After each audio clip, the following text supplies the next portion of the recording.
Recording started. Good morning, everybody. Welcome to our, I believe it's our third major hour-long webinar on assistive technology tools. Today we're going to talk about assistive technology tools for reading, because reading is such an important part of academics, important part of life, that these tools can really be used by anybody. We're going to cover, first of all, we're going to talk about kind of who could benefit from reading tools.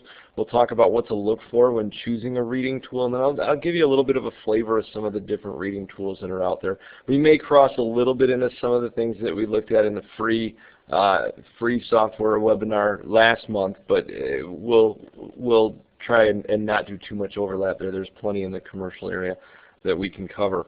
So again, I'm Jim Stachowiak. I'm with ICATER at the University of Iowa, the Iowa Center for Assistive Technology Education and Research. And we are in the College of Education, and this is part of our Better Future for Iowans webinar series. So let's look at the first question here, is who benefits from reading tools? So really what we look at is all kinds of different students. Students with physical disabilities, visual impairments, learning disabilities, English language learners, English as second language students. All of these folks might benefit from having text read out loud to them. And what we look at is in assistive technology, we focus primarily on kids with print disabilities, so a disability that affects them from accessing a printed textbook. So in the case of somebody with a physical disability, we're talking about a physical disability that affects reading, not a physical disability maybe with the lower half of their body, but if you can't hold a book, turn the pages, any of that kind of thing, it would fit under the physical disability that would lead to a print disability, and that's who we might be looking at here. I think visual impairment speaks for itself. Somebody can't see the text, they're going to have a real hard time accessing it. That could be an issue. Learning disabilities can affect the way people read in lots of different ways. And dyslexia can affect decoding of words. It can affect comprehension of words. There could be learning disabilities that affect attention span, and any of these things might benefit from a reading tool. And then, of course, it's not somebody with a disability, but somebody that might be learning English as a second language or an English language learner may benefit from some of the features of some of these reading tools, having things read out loud to them instead of having to try to read it off of a textbook. As we're seeing more and more look at universal design for learning, what we're finding is that a lot of students just tend to like listening to things being read out loud or work better in an auditory manner. So sometimes it might just be a student who works better in an auditory format, and that would be why they might benefit from a reading tool.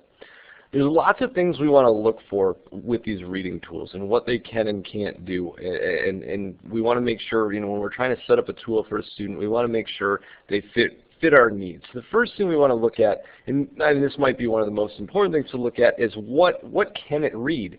What kind of text can it read? I don't know that you're going to find any that don't read editable text. When I talk about editable text, I mean something in like a Word document or in a text editor of some sort, a notepad, anywhere where you can type something in an email. Anywhere you can type something, that would be editable text. And I think pretty much all of these text readers read editable text. The next thing you want to look at is PDFs. There's lots of text in PDFs out there. Do they read standard PDFs? Do they read any type of PDF? The big kind of hang up with PDFs that some things read and some things don't, and we're starting to see more and more be able to do this, is PDFs that are image-based. So PDFs aren't seen as text-based if they're an image. A lot of times when we'll get that is when a document's scanned in. Maybe so you have a magazine article, you take it, you scan it into a computer, and then you've got it in a PDF form from a scan. That scan will oftentimes recognize that as an image. And if it's recognized as an image, some of these text readers won't read that. So we want to make sure that we can read all PDFs. Websites, most of these have no problem reading websites. DAISY files are another thing. DAISY files that's a format that's kind of laid out for students who are blind or visually impaired. And what that does is it basically tags a book so that people are able to navigate it auditorily by chapters, by headings and whatnot, and it's tagged in a certain way. Some of these do, some of these don't read DAISY files. And if you're accessing DAISY books, you want to be able to have something that reads DAISY files. The other thing we want to know is, will it read images? And what I mean by images is not necessarily pictures in text, but one of the areas that we're starting to kind of move toward with reading tools is being able to use a mobile device that's got a camera on it to snap a picture of text and then have that reading tool read that back out loud. And I'll show you an example of some tools that can do that today. So because everybody's got, or most people have, a phone with a camera in their pocket or a mobile device with a camera very easily accessible, and able to snap a picture of a book, we want to know, can these text readers read those images or not? I mean, that's something that we may want, that may be important to us as well. What else do we want to look for? We want to look for the available voices. And believe it or not, that can be a major issue for people accessing the text, what the voice sounds like. These tools weren't necessarily super popular back when it was just all robotic voices. The voices have gotten a lot better. What we want to look for is, do they have a voice that our student's going to, or our person's going to be able to listen to? Because if you can't stomach listening to the voice, you're not going to sit there and you're not going to use the tool effectively. So we want to look at, is it natural or computer sounding? Mostly the more natural voices are the ones that people tend to gravitate toward, and those are getting better and better. The acapella voices are pretty good. The best ones out there right now are the VW voices. If you see anything with a VW voice, VW Paul, VW Kate, VW Julie, those tend to be the ones that people really enjoy listening to. Those tend to be the ones where you're more successful listening to some of those. You also want to make sure they have options for male and female voices. Some people may rather have a male voice reading, other people may rather have a female voice reading. Most of the options you're going to find, I can't think of any that don't have those two options there. You also want to check what languages they're available in, especially if you're working with English language learners. Does it read in other languages that you might have access to? And a lot of them do. A lot of the more expensive ones do. A lot of the more inexpensive ones may not. It may just be English that you're looking at. What features are available and what features do you need? Do you need highlighting of words while they read out loud so the student can follow along? I mean, that's a big one. It's nice to have that feature. Can you control your reading speed, and how can you control your reading speed? Some tools, pretty much everything allows you to control your speed. Some tools, it's more on a sliding bar kind of thing where you can take it to between 0 and 100. There's no real number you're zeroing in on. You're just kind of testing it and playing with it until you get to what sounds right. Others act by words per minute. So it'll allow you to take and read by a certain number of words per minute, and that might be something that helps a student because they can sit down and plug in their number, and they're good to go. Sometimes though we got to think, does this have too many features? Some of these tools have features for reading, writing, studying, all kinds of different things like that. And that might be confusing to some folks. Is there too many features? We're starting to see a little bit of a trend maybe in one or two reading tools that are coming out where it's just the reading component, and that's maybe just what the individual needs. So we need to think about the number of features that are available as well, and what we really want to deal with there. We want to make sure it's got we want to look at how it pronounces things. So can we modify pronunciations? What can we do? One of the areas where this came up was we had a student that was reading a Hunger Games book on the Read2Go app for Bookshare. And every time it came to the word bow, it said bow, and that was difficult for that student to get past. And that happens a lot in that book. So it was something that couldn't be changed, and so there was some struggling there. Can we change pronunciations? How does it pronounce words? What do we have to deal with there? Are there keyboard shortcuts for people with physical disabilities that are going to access things? Or is it all mouse-driven? If it's all mouse-driven, it can be difficult for some individuals to get involved and start using that. But several of these tools do have keyboard shortcuts for reading, for writing, or for reading and pausing, stopping, forwarding, whatever they need to do there. So having those keyboard shortcuts can be important as well. Is it easy to use? That can be a major factor for having success with this. One of my favorite tools, ReadWrite Gold, it's got 3 different ways to read 3 different things. It can be confusing. It can be difficult to do things. And if somebody's not in tune on how that works, maybe that's not the right tool for them. Are the tools available across platforms? You want to look at, can you get it on a Mac? Can you get it on a Windows-based machine? Especially if you're in a school that has multiple types of computers in there, and you want to be using the same tool across the school. A big thing we're starting to see now is more and more people want these tools available on the cloud. Are these tools available on the cloud? Meaning, can I sit down at any computer and access them and have access to my settings and the way that I want things to be read? And there are a few tools that allow us to do that. We'll take a look at those today as well. You always want to look at cost, that determine what you can afford. The higher end ones are going to have more features. They're going to be a little bit better at reading things. They're going to have better voices. The lower end ones will have less features, may not have as many options, may not have as good of voices, and the student, even though they're free, the student may really not want to use them. And that kind of leads us to our last thing, and that's student acceptance. The key to making sure any of these things work is making sure the student or the user is going to accept them and is going to be able to use them. So we kind of want to look at all those other things to lead up to finding out whether or not the student's going to be able to use this and is going to want to use it. So some of those things, like looking at features, looking at ease of use, looking at voices, that's going to kind of tell us what the student's preferences are. And then after we've tried a few different things, we really want to make sure that they accept that before we go ahead and decide that that's what we're going to use.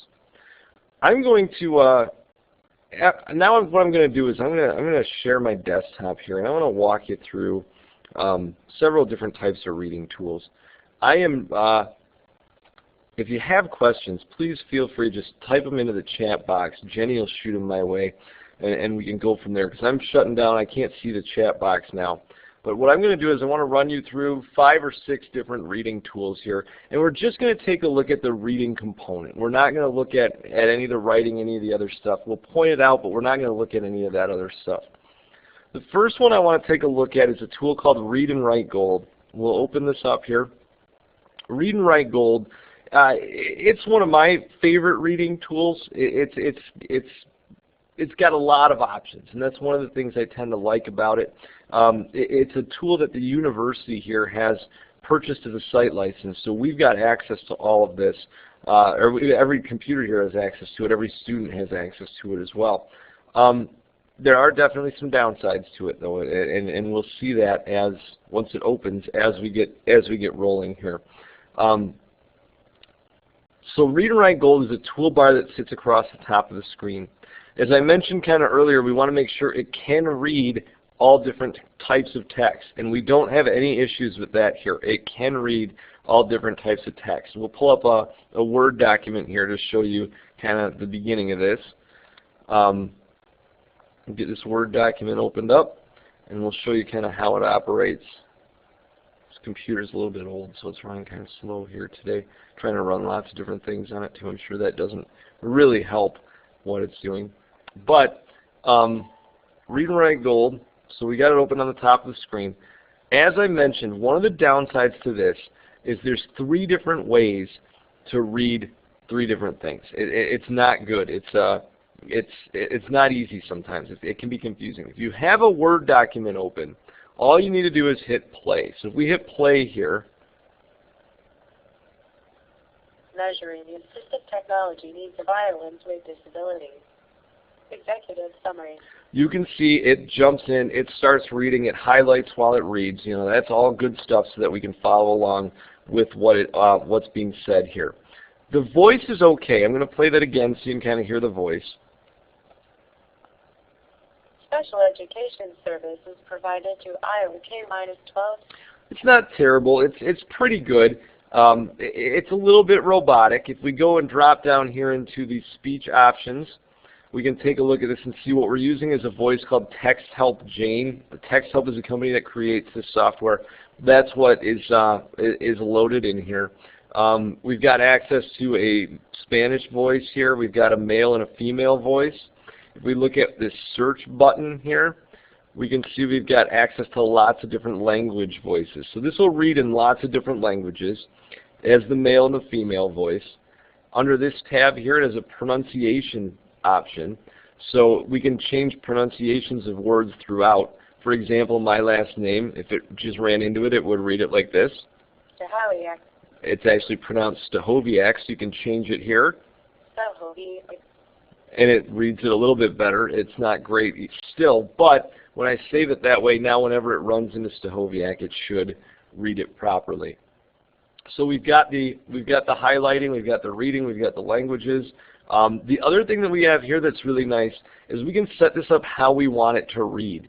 So with some of our students with learning disabilities, they might struggle with sitting there and listening to things for a long time. You know, ADHD might kick in. They may be really able only to handle a sentence or a paragraph or two at a time. If that's the case, and we can set this up so it reads by sentence or by paragraph, and we can unselect this read next block of text.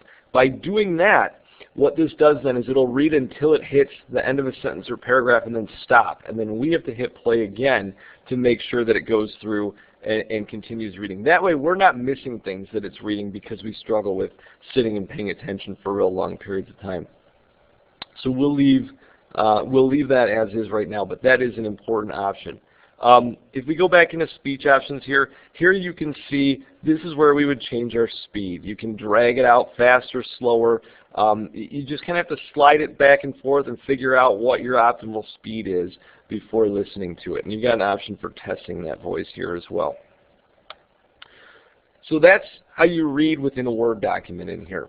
Now, downside to that is, that's positive, we can read Word documents that way.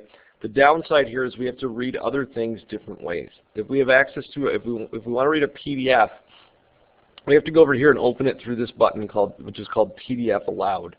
Under PDF Aloud, we can then go and search for our PDF, and we'll find an example PDF here.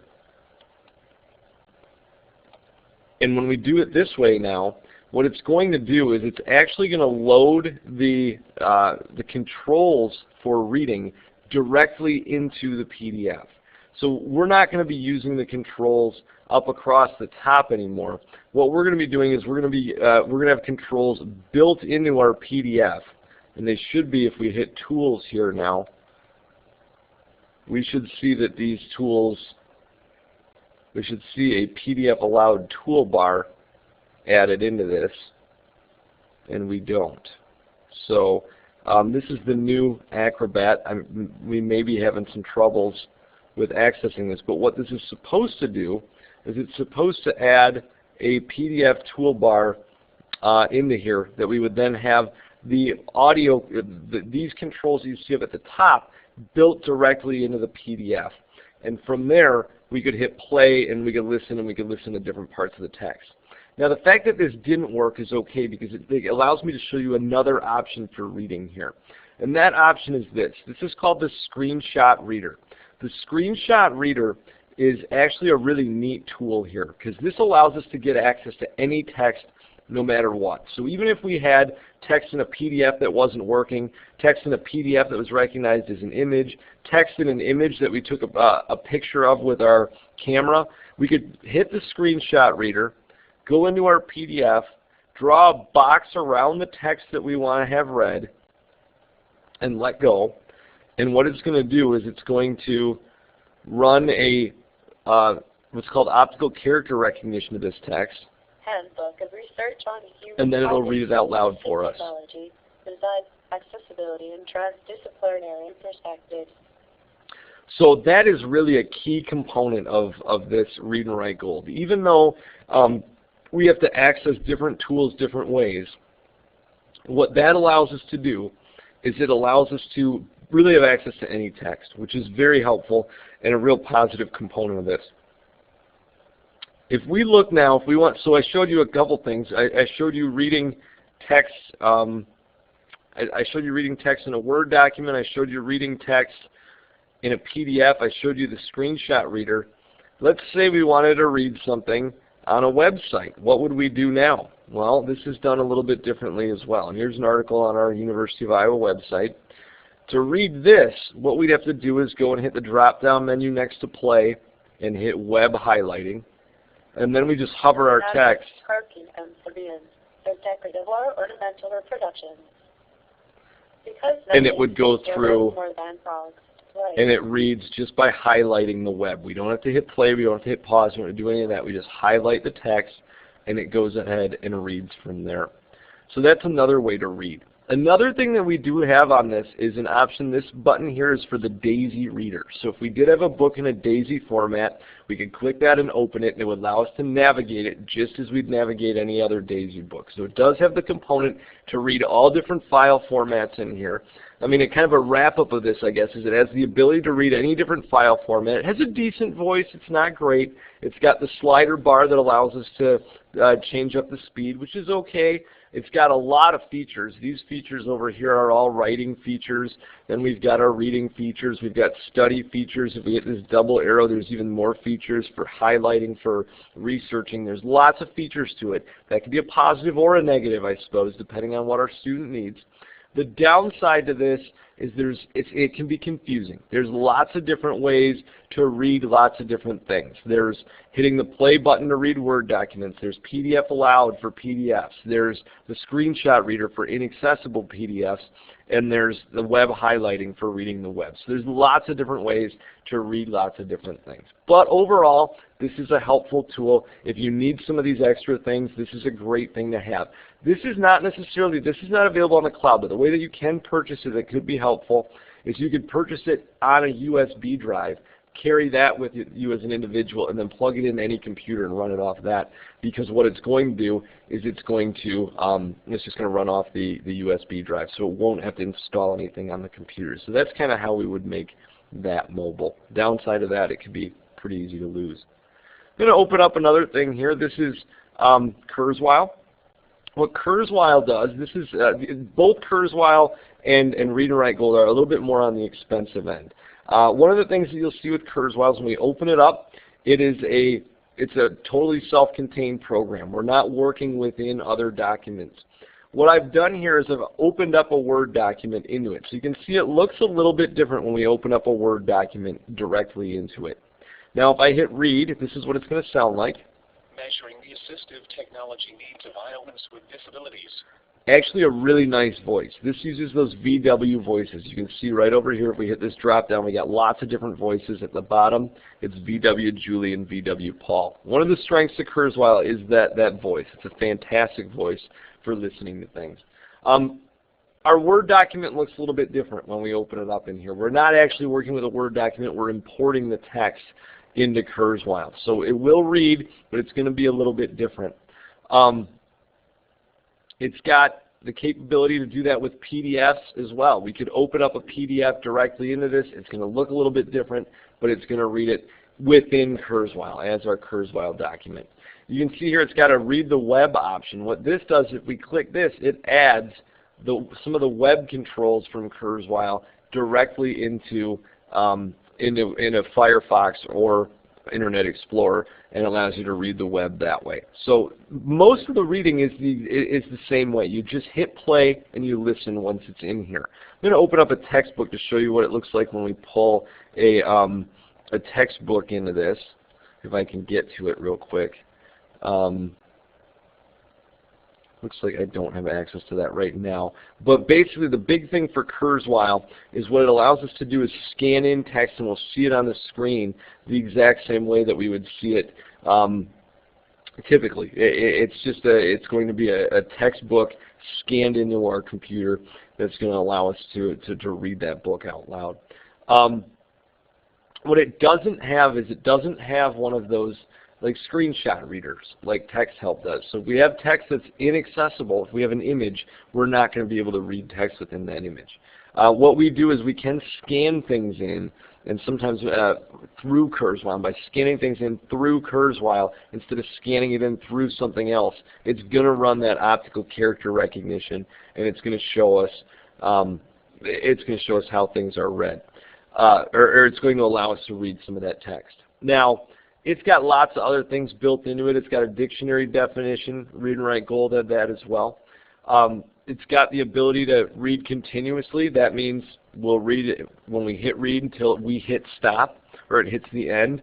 Or we can do self-paced, just like with ReadWrite Gold. With this one again, if we hit play at the beginning of a sentence, because we have sentence selected here, Special education services provided to Iowa K-12 students with disabilities, which includes assistive technology and service, aimed to help ensure that this population actively participates in public education.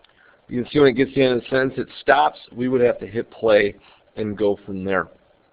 This is another tool that you can purchase on a USB drive so that you can get, it's a mobile tool that way.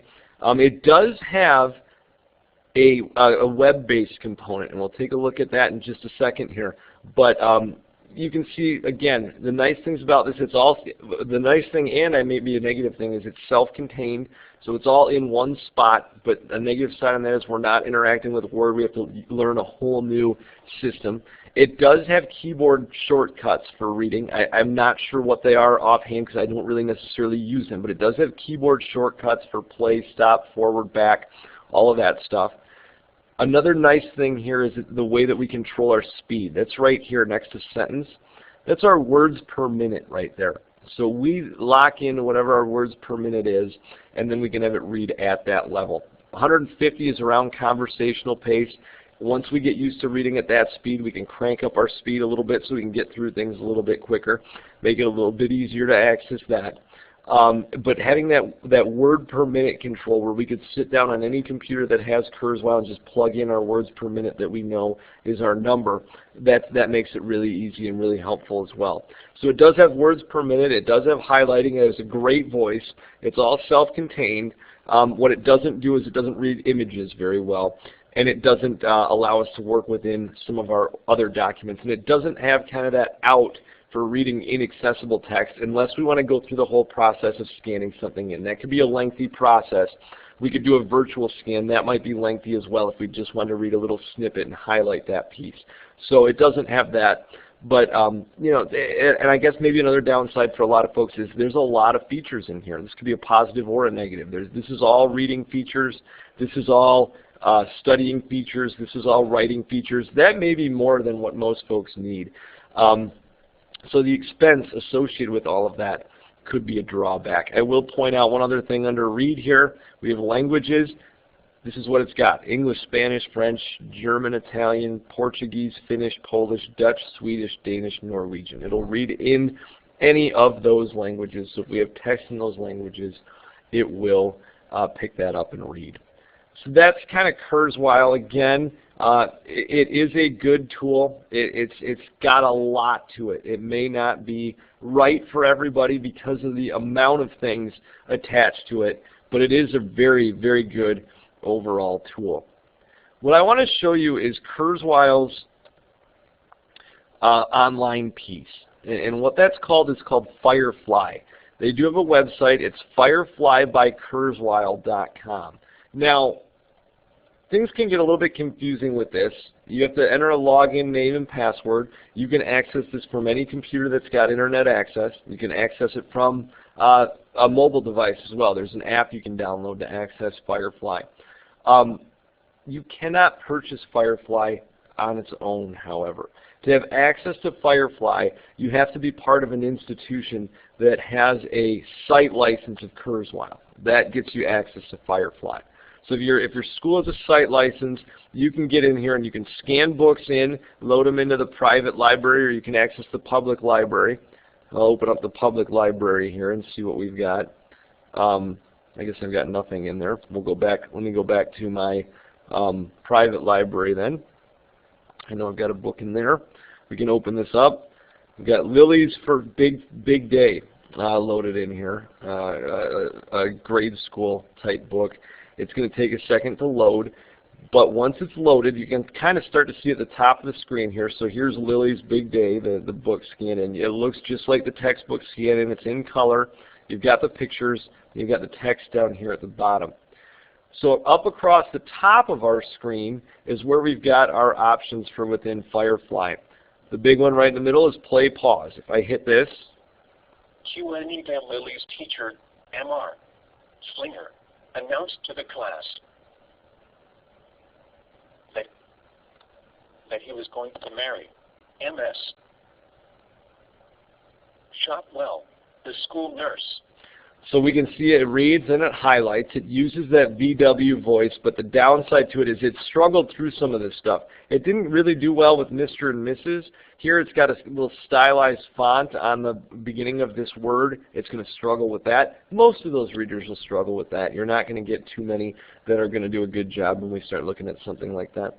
I believe here it is going to pick up, if you look across the bottom, it's highlighting these stamps from the curriculum lab here, so it'll pick up text like that as well.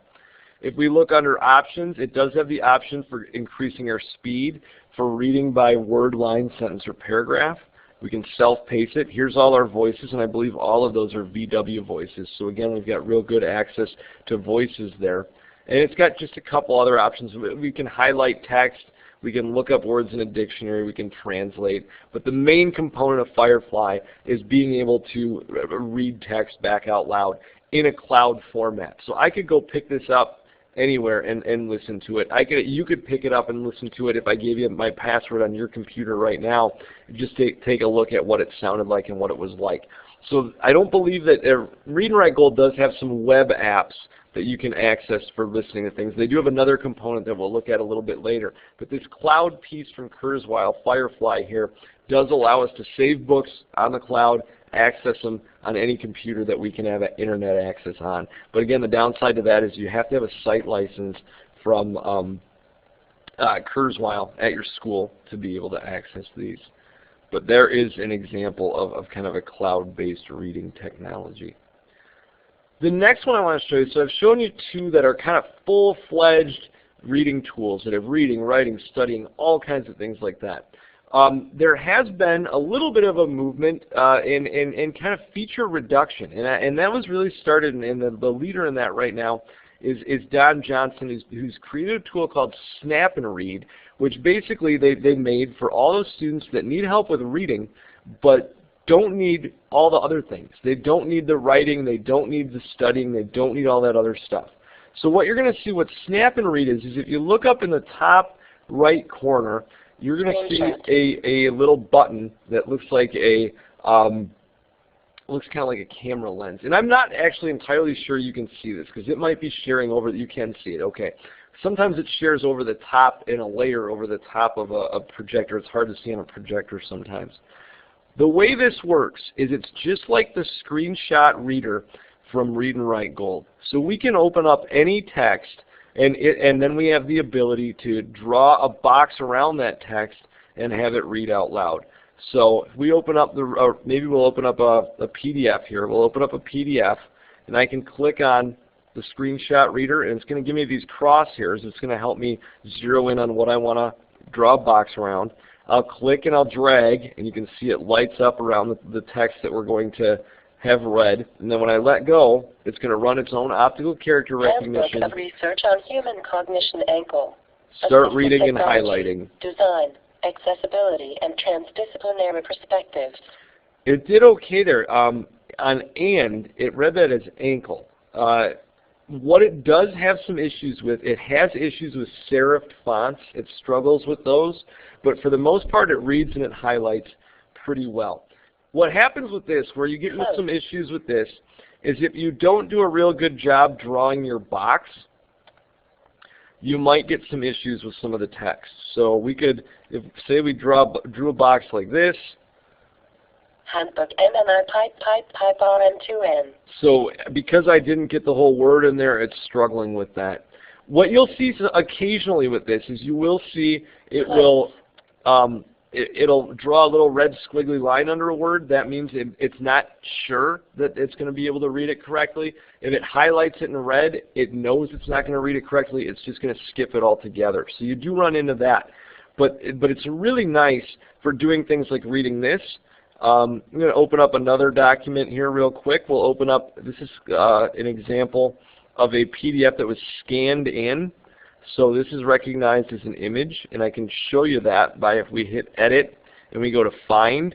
I'm going to type in the word toward. I see that right on my screen. When I click on it, it tells me it can't find it. That means it's viewing this as an image. So none of these other tools are going to be able to read that because it doesn't see the text there. But if we hit Snap and Read, and then we draw a box around our text, and we let it go, Toward a participatory framework for applied ethics. it's going to read that out loud to us. Now, if we're in a Word document with this, there's two ways that we can use it. We can draw that box around our text, or we have the little drop-down arrow next to it. We have Text selection is turned on. We can turn the text selection on, and now when we highlight text, it's going to pop up a little speaker, and we can hit the speaker. Measuring the assistive technology needs of Iowans with disabilities. And it's going to read that to us. So that is another way to use this. There's not many options for using this. It's very simple. It's the click, and it's the drag or the highlight and read, and that's it. I'm going to show you how it works within an image. Here's a picture I took of a magazine article yesterday. I'm going to zoom in on a little bit so I can see the text a little bit better. So this is just an image. This is from an iPad. I took an image with an iPad. It actually may have been an iPhone. Sent it to myself. And now if I click on the text help button here, what I should be able to do is draw a box around some of this text, and we should be able to see it, or be able to read it pretty well. Clinic Software's product range is based on Universal Design for Learning, UDL. Using the methods of UDL, teachers can present the same information in a variety of ways to every. Okay, so we saw a couple things there. Some of the pronunciation might be difficult if we start using things like UDL. If we use an abbreviation, it's going to read it as UDL. What we also see here is, for some reason, and I don't know why, it's struggling with the word enable right here. We can see there's a little red squiggly line underneath it that indicates it doesn't think it's going to be able to read it right, and then it just decided not to read it at all by highlighting it in red. So with some of these things, instead of struggling through and reading garbage, it will just kind of block that out completely, which can be helpful, but at the same time, it's going to skip right over a word, and you're going to miss what that word is, and you might miss an important component there by not listening to that. But from what we can see here, I mean, this is very nice, very helpful in that it can read text from an image. It can read text anywhere. It's also a very inexpensive tool. I believe it's only $120 for this tool. So all it is the reading, but if the other things are going to confuse users and they want this, it's a very quick and easy thing that allows us to click on and read any text anywhere, and that really could be invaluable for lots of different students. So that's Don Johnston's Snap and Read. There's not much in terms of the options here. There are two voices. You have Heather and Ryan. It lists all these other voices because it does give you access to other voices you have on your computer. So because I have ReadWrite Gold, we have access to the text help voices. We have access to the VW voices because of Kurzweil as well. But not everybody's going to have those. The two that come with Snap and Read are Ryan and Heather. With this, I don't believe it reads in other languages. It's got to be in English to be read through here. And here you can see this shows us how it highlights text, ignores text, or tells us if it's possibly incorrect optical character recognition. We can, I believe, speed this up. This is our slider bar here. So if we wanted it to go faster, we can drag that faster. If we wanted to go slower, we can make it slower. There's really not much to this. It's very simple, very easy to use. This is starting to become popular with lots of different students who don't want to deal with all that other stuff with some of those other tools and just want the capability to read like that. Now what it doesn't have is we can't pull in a DAISY book. We can pull in a DAISY book, but we can't use the navigation features in a DAISY book through this. We can just draw a box around text and have it read. And I guess that drawing the box is the other downside to this. It doesn't read by sentence, doesn't read by paragraph. You have to draw a box around the text you want to read. So you kind of decide on your own how much you can handle, and then you have to draw a box, redraw, and all that stuff. If it is reading, you can pause it in the middle and start playing again from that point, though. So that's Snap and Read. Again, fairly new. One of my favorite newer technologies that's out there. I want to show you something that's free now, and that can be helpful as well. And that's an extension on Google Drive on Google Chrome for ReadWrite Gold. So if you're not familiar with Google Chrome's a web browser. If you download this web browser and create a Google account, so you create a Google account that gives you access to Gmail and Google Docs and all that kind of stuff. If we have a Google Docs account let me get into my Google Docs here. Let's just give me one second. We'll go to Google. I'm going to open up my Drive. It's going to give me access to documents. So within Google Docs, here I have my Google Documents. I can open up, let me find one to open here. Let's open up my Drive, and we'll open up things that I have here. We'll open up this app resource document. Now I've opened up this document, and if you look, once this is ready, because I'm in Google Docs, I get this tab that says Read and Write.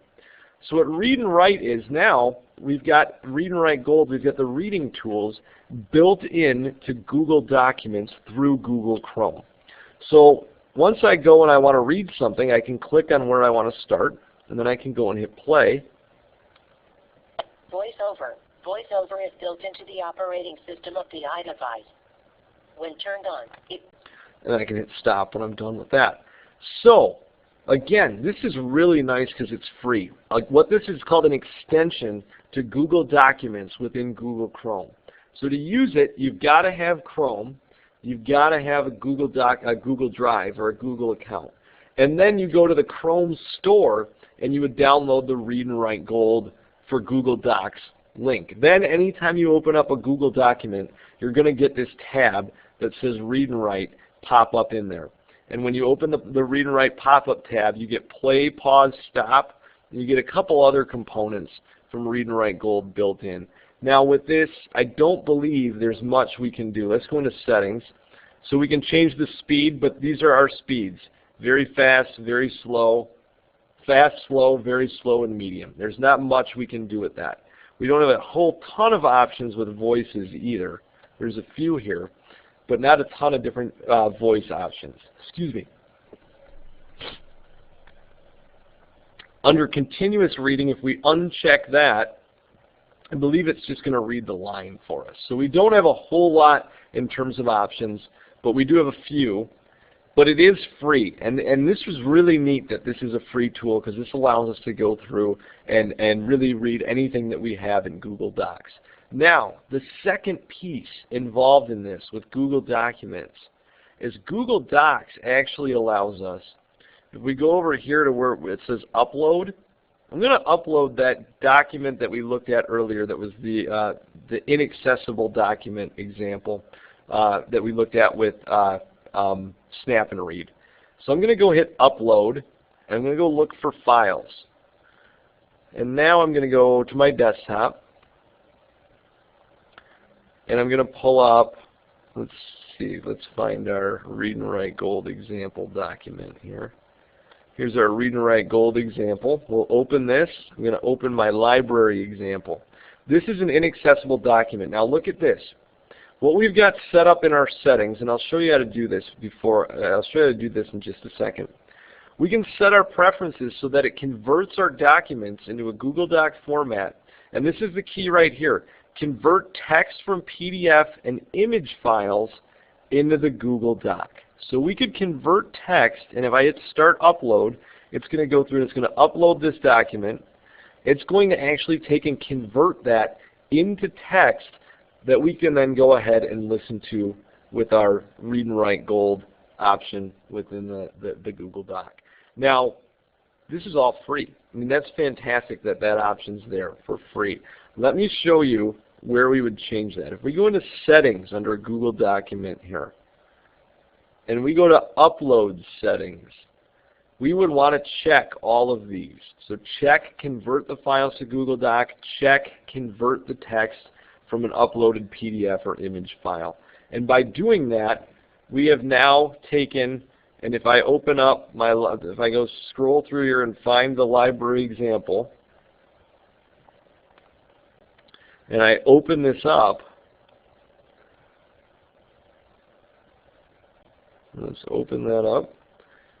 Now look, if we look up top again, we're going to get that Read and Write Gold extension popping up. There it is. And now, if we scroll through, this is the one downside to this.